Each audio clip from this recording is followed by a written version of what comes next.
This video is full spoilers, but it's also not a review per se. I just want to talk about this fucking game. I just need to get some ideas out there, and maybe some people might agree with me, or maybe they won't. And you know what? I don't even care. Are you? Am I coherent? Alive? Are you using my review page to just vent? Yes! Just could have called me about it. You didn't have to make a whole video. Why not? It works for me. The Last of Us 2. The Last of Us Part 2. Is this Part 2? Like The Godfather Part 2? There's a couple Part 2, like Back to the Future. Part 2. Actually, is it Part 2? Is Back to the Future Part 2? Listen, I've been wanting to talk about this for a while. Part 2 and Part And Randy hasn't played the game, but I have. A Quiet Place Part 2. Yes, it's Part 2. Films. And Randy hasn't played the game, but I have, and I played it a couple times now, and I've been watching a lot of reviews and news and other YouTube people talk about it. Do that again. Try to be coherent. Normal. Failure. I've been watching a lot of shit on the internet about this game, and I think a lot of people are kind of missing the finer details. And not just that, but like there's so much controversy about the spoilers and leaks. I haven't played the game, never played the first one or the second one.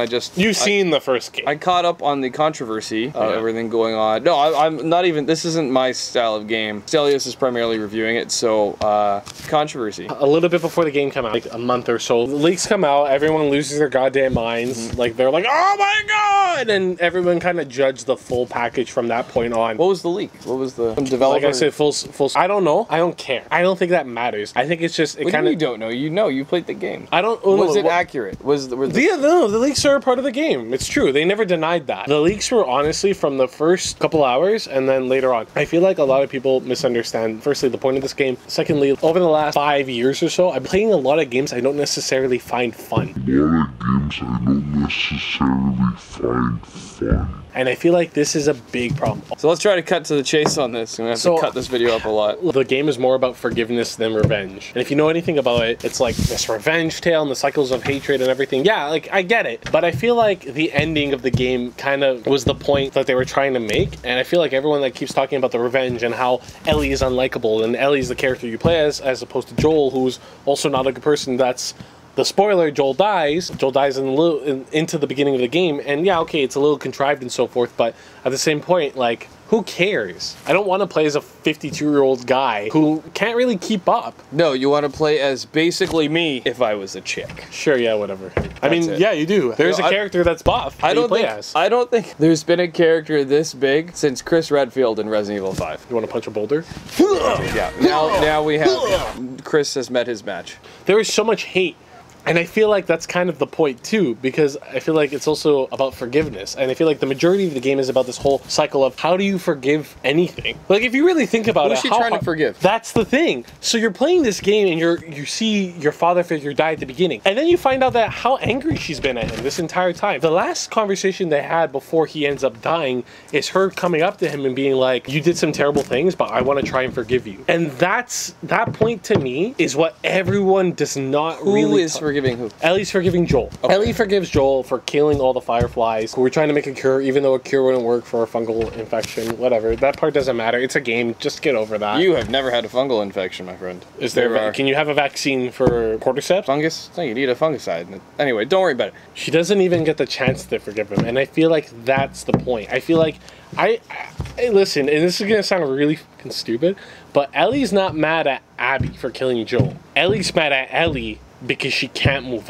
on. And I feel like that's the thing that everyone's kind of missing. Like, she has this target. She's like, you killed somebody I care about. But as you're playing the game, there's a few moments where you get like Joel and Ellie at a museum. Why does Abby kill Joel? Joel killed Abby's father. So Joel kills Abby's father. Abby kills Joel. Ellie goes after Abby. So Ellie is ending the cycle of vengeance, as they would say in storytelling. Yeah. If someone killed your dad, would you look them in the eye and be like, it's okay? But that's the thing. At the end of the game, regardless of how many people Ellie has killed, like you have killed as Ellie, at the end of the game, it doesn't give you a choice. You're about to kill her, and then she has that final flashback. She couldn't really see Joel all these other times, any other time she thought about him, except the moment of his death, where he's like bloody and battered and being murdered. To me, I feel like as much as they talk about, oh, this game is about revenge, I feel like it's more about forgiveness. It's about how you get to that point. Like, all the bodies don't amount up to, well, I don't want to kill this last person. Ellie needed to get to a certain point so she could realize, I'm tired, like, I want to be able to forgive, and she needed to be able to realize at that point she was able to forgive Joel. Why can she forgive Abby?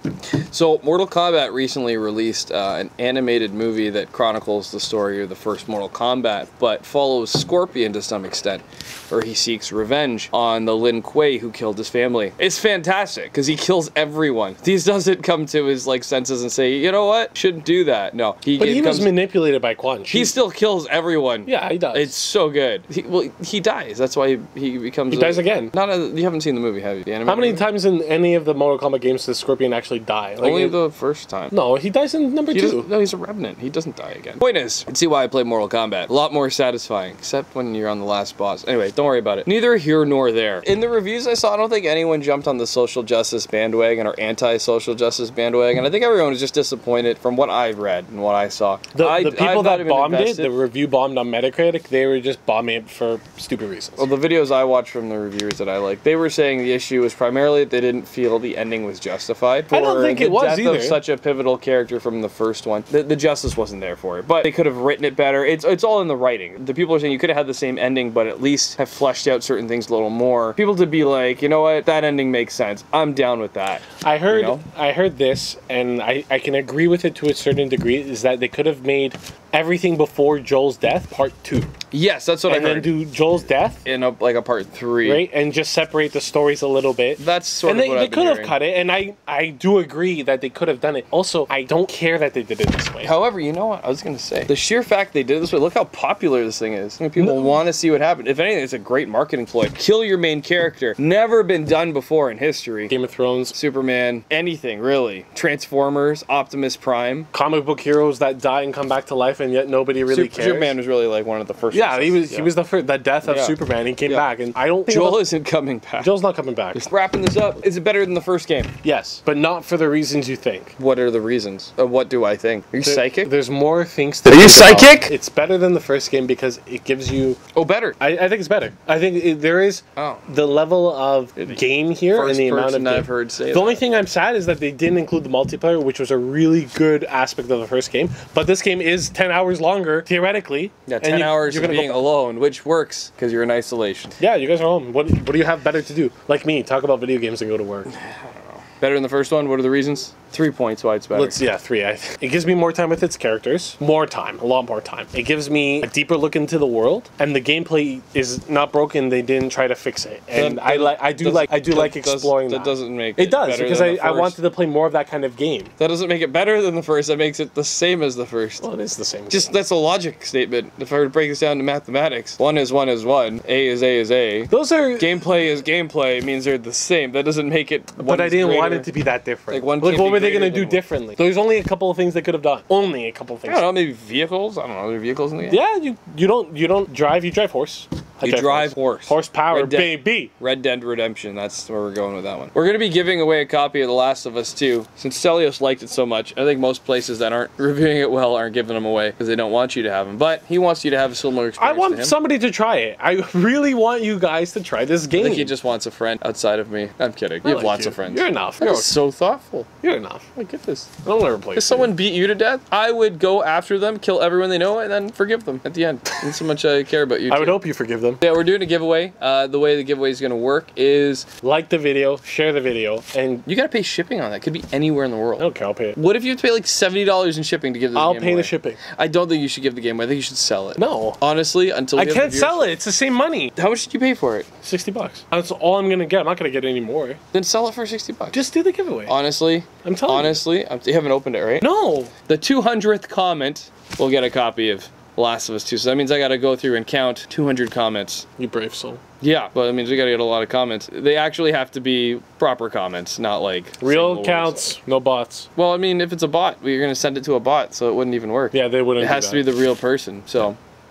like, comment, subscribe! For more reviews on video games, movies, and like random stuff, keep watching our channel. Tune in next time. Yeah, we'll see you guys later. Okay.